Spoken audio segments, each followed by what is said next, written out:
వాయువ్య బంగాళాఖాతంలో వాయుగుండం బాలాజోర్కు తూర్పుగా 180 కిలోమీటర్ల దూరంలో కేంద్రీకృతం.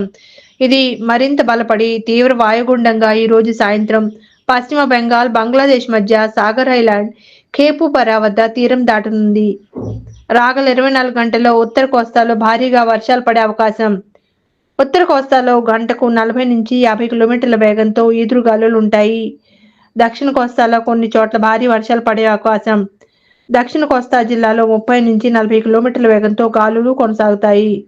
మత్స్యకారులు వేటకు వెళ్లరాదని జగన్నాథ్ కుమార్, డిప్యూటీ డైరెక్టర్, విశాఖ వాతావరణ శాఖ తెలియజేశారు.